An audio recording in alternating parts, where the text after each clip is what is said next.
Olá, seja bem-vindo à nossa aula número 10 do nosso curso de História do Brasil, início da expansão territorial. Sou o professor Luciano Vernieri e vamos dar início então à nossa aula número 10.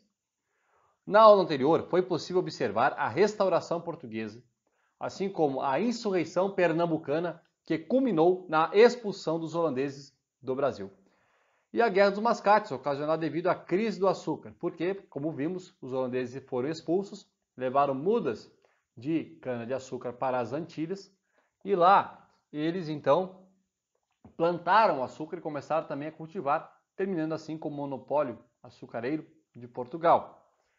E com isso vai gerar uma queda de quase 50% do valor do açúcar, ocasionando assim então a Guerra dos Mascates. Nesta aula será apresentado o início da expansão territorial, pois, graças a esse domínio espanhol, ou seja, a União Ibérica, o Tratado de Tordesilhas, que foi o primeiro tratado firmado entre os ibéricos sobre o Novo Mundo, durante esse período vai acontecer o quê? Vai deixar de existir o chamado Tratado de Tordesilhas. Esse fator vai contribuir para a interiorização do território brasileiro e a composição das fronteiras existentes atualmente. Vamos iniciar a nossa aula falando da ocupação do território. Até o final do século XVI, a população brasileira variou entre 70 a 100 mil habitantes. E nessa população incluía quem? O colonizador português, também o escravo africano e os índios que estavam em contato com o colonizador. Então era muito pouca gente, né? Não chegava nem a 100 mil pessoas até o século XVI. Início do século XVII, né? E onde é que estava a população do Brasil? Como vemos, estava onde? Na região litorânea. Então a população, esses quase 100 mil pessoas, habitavam onde? Na região litorânea. No século XVI, apenas o povoado de Piratininga situava-se mais ao interior do território. E esse povoado que vai dar origem à cidade de São Paulo. Frei Vicente Salvador, em 1627, escreveu num primeiro compêndio da história do Brasil, ele vai dizer que os portugueses arranhavam as costas, isto é, o litoral, como caranguejos. Ficavam ali andando no litoral, olhando sempre para onde? Para Portugal, como se tudo quisesse levar para Portugal. Lembrando que não era uma intenção de Portugal desenvolver a sua colônia. O Brasil foi uma colônia de exploração e não uma colônia de povoamento. A ocupação do interior do território ela vai começar a partir de quando? Lá pelo meio do século XVII. Tá? Então, até a metade do século XVII, a população permanecia onde? No litoral. Nesse século, ou seja, no século XVII, a expansão ganhou força em direção do interior e litoral dos atuais estados do Rio Grande do Norte e Amapá. Então, vai começar principalmente naquela região norte do país, vai se começar então a haver uma ocupação, principalmente por quem? Pelos jesuítas. Mas vamos ver aqui quem são os personagens que irão realmente ocupar o interior do território brasileiro. E nós temos 4, que são as entradas, que eram as expedições expedições providas pelo governo, tá? Então eram expedições militares. Nós temos as bandeiras, essas sim, expedições particulares, tá? Que não eram financiadas pelo governo. Os padres jesuítas e os pecuaristas. Então, serão esses 4 que irão providenciar a interiorização do território brasileiro. Vamos iniciar falando então das entradas. As entradas, também conhecidas como exploradoras, eram expedições militares e elas eram financiadas por quem? Pelo governo. Num primeiro momento, pelo menos por ordem do próprio governo, elas deveriam respeitar o Tratado de Tordesilhas. Tá? Por quê? Porque havia toda uma diplomacia. Ou seja, como o governo que financiava não podia ultrapassar para o outro lado da linha de Tordesilhas. Lembrando que entre 1580 a 1640 nós temos o período da União Ibérica, que foi um período em que o Tratado de Tordesilhas vai deixar de existir por esse período. E quais eram os objetivos das entradas? Era expulsar os invasores estrangeiros e ocupar partes do território. Essas expedições oficiais tentaram ocupar, ou seja, ocupando e vivendo nessas regiões, vai evitar a invasão do estrangeiro e defender o território brasileiro de quê? De invasões estrangeiras, principalmente de franceses. Embora houvesse um apoio do governo em relação às entradas, foram os colonos, principalmente luso-brasileiros, aliados a indígenas e negros, que vão conquistar o norte e o nordeste. Como veremos, né, tanto na expulsão dos franceses, depois vamos ver também na expulsão dos holandeses, em que os luso-brasileiros, aliados aos índios e aos negros, vão expulsar o invasor estrangeiro. Consequências das entradas dessas expedições militares. Foram surgindo ao longo do litoral, embora elas eram expedições para o interior, mas então, na região ali nordeste, para que evitasse, então, uma invasão, foram fundados fortes. E esses fortes, eles foram dando também nomes a principais cidades, né, e capitais até mesmo, dos estados brasileiros, como no caso, por exemplo, do Forte de Filipeia de Nossa Senhora das Neves. Este forte foi fundado em 1584 e ele é a atual cidade de João Pessoa, que hoje é a capital da Paraíba. Também temos a fundação do Forte dos Reis Magos, atual cidade de Natal, capital do Rio Grande do Norte, fundada em 1597. Vamos ter também a Fortaleza de São Pedro, fundada em 1613, atual cidade de Fortaleza, capital do Ceará. Também teremos o Forte do Presépio, fundado em 1616, atual cidade de Belém, capital do Pará. Mas, professor, como que eu vou saber associar o nome do forte com o nome da cidade? E se cair na prova, como que eu acerto? Pois bem, eu devo pensar o seguinte: Filipeia de Nossa Senhora das Neves, que está na cidade de João Pessoa, na capital da Paraíba, eu não consigo associar com nada. Mas as outras três eu consigo associar. Por quê? Por exemplo, Fortaleza é Fortaleza. Então não há uma dúvida. Fortaleza é Fortaleza e pronto. Agora, por exemplo, Forte dos Reis Magos. Os Reis Magos visitaram Jesus Cristo quando? No Natal. Tá? Então, quando é que os Reis Magos vão visitar Jesus Cristo? Na manjedoura. Vai ser em Natal, no Natal. Então, Natal, Rio Grande do Norte. E aonde é que Jesus nasceu? No presépio. Aonde? Em Belém, capital do Pará. Então, associando esses três, é só lembrar, aí sim, tem que acabar lembrando que o Filipeia de Nossa Senhora das Neves é em João Pessoa, na Paraíba. Contudo, né, a administração colonial ela vai direcionar, a partir do século XVIII, né, essas expedições para onde? Para dentro do território. Então, primeiro foi a questão de defender o litoral, por isso que houve a fundação desses fortes. Depois, ali pelo século XVIII, o governo vai enviar essas entradas para o interior do território. Tá? Não que isso não acontecesse antes, mas de uma maneira mais intensiva a partir do século XVIII. E eles vão usar do rio Tietê como uma linha estratégica para ocupar efetivamente o oeste e o sudoeste. Para o quê? Conter o avanço espanhol. Muitas vezes a gente pensa o seguinte, que somente os portugueses foram indo, ultrapassando Tordesilhas, mas também havia uma tentativa de invasão espanhola, né, ali no limite da linha de Tordesilhas. E a partir do século XVIII, as expedições também nessas entradas, elas não vão respeitar o Tratado de Tordesilhas. Vamos falar agora das bandeiras, que se diferem das entradas.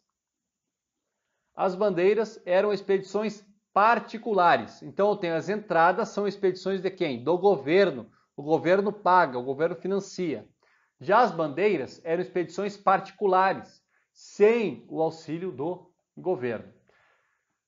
Tinha como objetivo, ou melhor, os principais tipos de bandeirismo: o apresamento indígena, capturar escravos fugitivos e procurar ouro e prata. Basicamente são esses três tipos de bandeirismo. Muito interessante, os bandeirantes não vão respeitar o Tratado de Tordesilhas. Por quê? Porque eles não recebiam dinheiro do governo, eram pessoas livres, poderiam andar como quisessem dentro do território. Essas expedições particulares, ou seja, os bandeirantes, eles vão surgir a partir de quando? Do século XVII. Eram pequenos grupos que andavam o quê? A pé ou a cavalo, tá? Percorriam o território sem respeitar fronteiras, não ultrapassavam a linha de Tordesilhas, por exemplo. Eram compostas de brancos, mestiços e índios e variava de grupos de 15 a 20 homens, ou até mesmo centenas de homens. E o líder da bandeira era chamado de armador. Então, se cair na prova, qual era o nome do líder, né, do chefe de uma expedição particular conhecida como bandeirismo? É o armador. Retornando, vamos falar agora dos tipos de bandeirismo. Nós vamos ter o bandeirismo apresador, que vai capturar índios para torná-los escravos e vendê-los. Nós vamos ter o bandeirismo prospector, que vai se dedicar à procura de metais preciosos. Vamos ter também o sertanismo de contrato, que vai capturar escravos fugidos e combater tribos indígenas. Nós vamos ver agora cada um mais detalhadamente.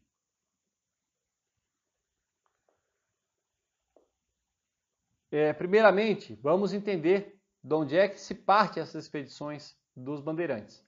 Então nós vamos ter principalmente da região de São Paulo, vai partir o bandeirismo apresador e o bandeirismo de prospecção, certo? Por isso que São Paulo vai ficar conhecida como terra dos bandeirantes, por conta que de lá saíram muitos bandeirantes na busca por capturar o índio, torná-lo escravo, ou para a prospecção, que é o quê? É a questão de procurar ouro e prata. A questão é a seguinte, grande parte da população de São Vicente, que foi a primeira vila do Brasil, estava passando fome, passando trabalho, migraram para onde? Para São Paulo, que era o quê? Povoado de Piratininga, e começaram a se dedicar ao apresamento do índio. E por que escravizar o índio? Um dos motivos foi o declínio do comércio do açúcar, tá? Então havia necessidade de mão de obra escrava em outras regiões, para outros cultivos. Também pessoas menos favorecidas começaram a atuar como bandeirantes e viram que o apresamento indígena estava dando algum lucro. Buscavam o quê? Apresar o índio, que era conhecido como negro da terra. Então, quando ouve a palavra negro da terra, não se está referindo ao escravo africano, mas sim ao escravo índio. Para o quê? Para vendê-lo. Os índios capturados eram obrigados a trabalhar ou numa fazenda, por exemplo, de trigo em São Paulo, ou como índio de carga, que carregava os sacos, materiais, enfim, para outra região, para o comércio. Era o mesmo que o trabalho de mulas, Já o sertanismo de contrato, ele não vai partir propriamente, somente, ou pode ser, realmente, havia essa mescla, não é tudo assim, não, sertanismo de contrato somente do Nordeste, não. Mas, normalmente, o sertanismo de contrato, ele partia da onde? De Salvador, Recife e Olinda, que eram os grandes centros dos senhores de engenho. Ou seja, lá estava a produção açucareira que mais interessava aí esse sertanismo de contrato, que nós já vamos ver um pouco mais detalhadamente o que significa. Agora vamos entender cada um dos tipos de bandeirismo. Então, o apresamento, que saiu da onde? Praticamente São Paulo. Então, bandeirantes e os portugueses, no século XVI, compravam índios aprisionados devido às guerras entre as tribos, por exemplo. E essa prática ficou conhecida como resgate. Então, quando o bandeirante ia, encontrava uma tribo e negociava, ou seja, aqueles presos que estavam lá, foram aprisionados devido a guerras. E era pagado um valor em riqueza ou uma troca de material pelos índios. Isso era chamado de resgate.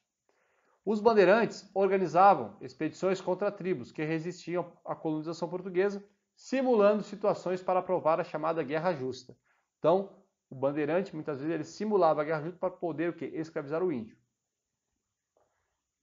Por quê? Porque através da guerra justa era possível escravizar o índio de uma forma legal. E essa prática recebeu o nome, como vimos, de bandeirismo de apresamento. Durante o domínio holandês, o apresamento tornou-se um bom negócio. Então, qual foi um período que logrou um grande êxito esse bandeirismo de apresamento? Durante o domínio holandês. Por quê? Porque os holandeses eles vão dominar colônias portuguesas na África também. Então, durante o domínio holandês, os holandeses não só conquistaram o Nordeste brasileiro, ou melhor, a região de Pernambuco, mas também dominaram colônias portuguesas na África. E o tráfico negreiro foi comprometido, porque os escravos africanos que chegavam ao Brasil, pelo tráfico negreiro, não eram levados para outras regiões, faltando escravos, faltando mão de obra. E eles eram levados principalmente para Pernambuco. E essa falta de mão de obra para as demais regiões da colônia vai coordenar essa nova maneira de ter, por exemplo, um escravo, que era por meio do apresamento. Por isso que o apresamento vai lograr bastante êxito durante esse período. E onde é que era o foco do bandeirismo de apresamento? Nos aldeamentos jesuítas, porque lá estava o índio chamado índio ladino, né? O índio que já conhecia a cultura da colônia, já conhecia o cultivo, né? Como que funcionava a vida da colônia. Já eram até mesmo católicos, por exemplo. Essas missões estavam localizadas ao longo dos rios Paraguai e Paraná, nos atuais estados do Paraná e Mato Grosso do Sul. Então, esses bandeirantes saíam lá de São Paulo em direção a essa região, acompanhando os rios, encontravam os aldeamentos jesuítas espanhóis, tá? Então, havia muito ataque a aldeamentos jesuítas espanhóis, para capturar os índios e torná-los escravos. O índio chamado índio ladino. Os jesuítas, lógico, eles vão, né? Não vão gostar dessa história dos bandeirantes estarem atacando aí, então, essas missões. Então, o que os espanhóis vão solicitar ao rei da Espanha? Autorização e armas para defender as missões. Puderam conter os bandeirantes por um tempo, porém, né, não foi algo que conseguiu se conter por muito tempo, porque os bandeirantes eram mais poderosos. Lembrando que, como eu falei, durante a União Ibérica, então veja bem, durante a União Ibérica, o rei da Espanha era o mesmo de Portugal. E o Tratado de Tordesilhas estava desabilitado, ou seja, quem era espanhol passava para o lado do Brasil, quem era do Brasil passava para o lado da Espanha, e por aí, né, se estende. Principais chefes bandeirantes. Nós vamos ter aqui dois personagens principais da história que foram responsáveis pelo apresamento e massacre de milhares de indígenas. Nós vamos ter o Antônio Raposo Tavares e o Manuel Preto. Temos aqui um mapa ilustrando as principais viagens, né? Esse pessoal aí andou bastante, tá? Apresando. Então ali a linha amarela é o apresamento indígena, a linha verde é a prospecção, né? Que é a busca pelo ouro, a busca por metais preciosos, e o sertanejo de contrato, saindo lá na região nordeste na busca pelo escravo fugitivo. Vamos falar agora do sertanismo de contrato. Acontece o seguinte, com a saída dos holandeses do Brasil e da costa africana, o comércio de escravos africanos voltou ao normal. Então o apresamento indígena, por exemplo, vai começar a decair. Não vai haver mais tanta necessidade, porque o tráfico negreiro voltou. O bandeirismo de apresamento, como eu falei, perdeu força. Os bandeirantes voltaram-se para o quê? Para as atividades de procura de ouro e prata e o sertanismo de contrato. Então, quais serão, a partir do domínio holandês, os principais tipos de bandeirismo que vão perpetuar, vão continuar, né? É a procura de ouro e prata, ou seja, a prospecção, e o sertanismo de contrato. A partir da segunda metade do século XVII, as bandeiras passaram a ser organizadas contra a tribo hostis, né? E as regiões desocupadas foram ocupadas por gado. Então, os bandeirantes de lá destruíram as tribos hostis, que eram contrárias à colonização portuguesa, ou pelo menos era simulado isso, e essas regiões eram ocupadas por gado. Então, um dos responsáveis, né, pela interiorização do território vai ser a pecuária. Os donos de escravos, né, contratavam os bandeirantes para capturar escravos que fugiam de seus senhores ou destruir quilombos, como foi o caso de Palmares, né? Domingos Jorge Velho, que era um bandeirante, foi, né, contratado pelos senhores de engenho para então destruir Palmares, por exemplo. Por meio do quê? Sertanismo de contrato.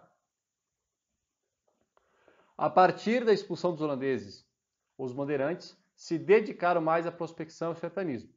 Os bandeirantes começaram a procurar metais preciosos, pois havia encontrado pequenas quantidades de ouro próximo ali a São Paulo, Paranaguá e Curitiba, nessa região.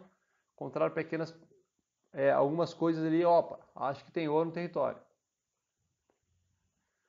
Devido às pequenas descobertas de metais preciosos, os bandeirantes adentraram o sertão adentro em busca do ouro. Então vai começar a haver o bandeirismo de prospecção, ou seja, não, vão ter que achar agora o ouro, em algum lugar tem que estar, né? Não é possível. Os espanhóis acharam, como é que aqui não tem?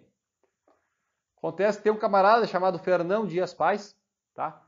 Ele vai partir de São Paulo em 1674, foi em direção ao interior do atual estado de Minas Gerais na busca do ouro.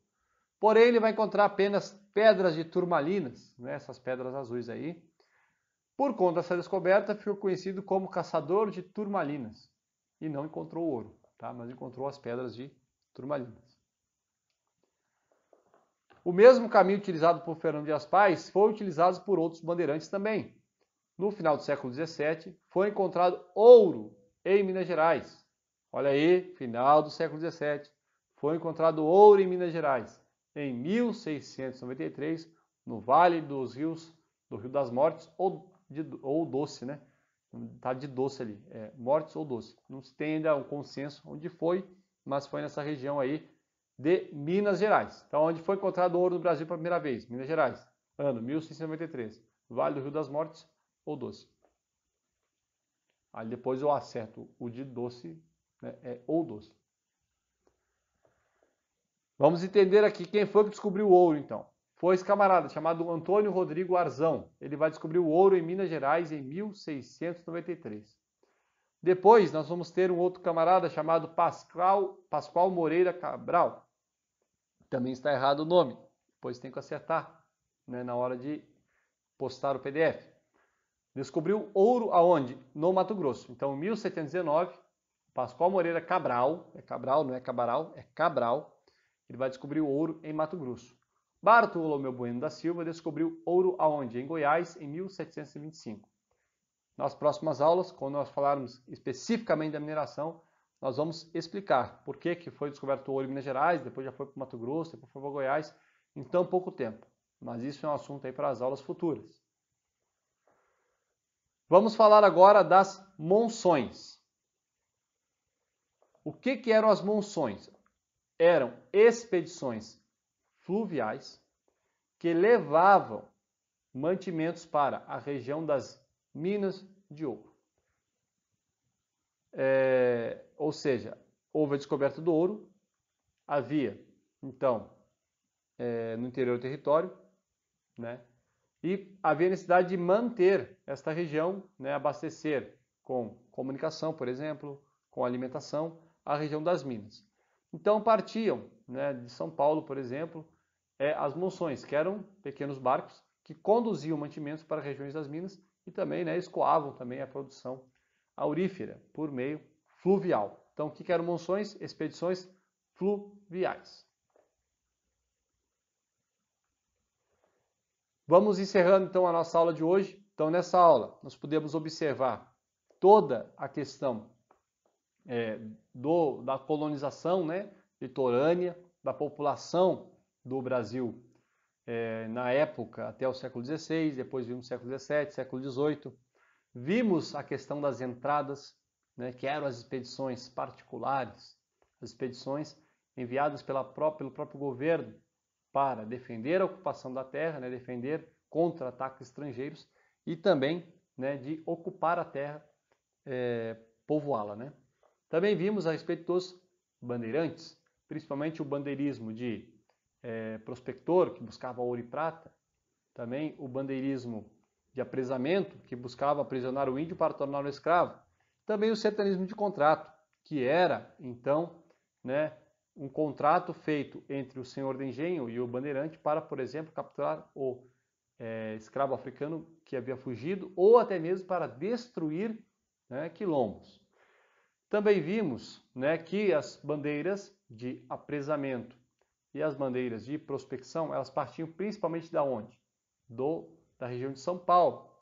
Já o sertanismo de contrato, ele vai partir da onde? Da região nordeste do Brasil.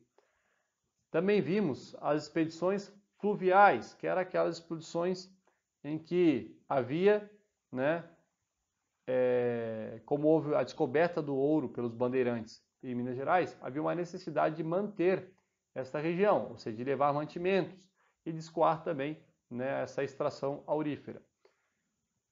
Esta foi a nossa aula de hoje, espero que vocês tenham entendido o conteúdo.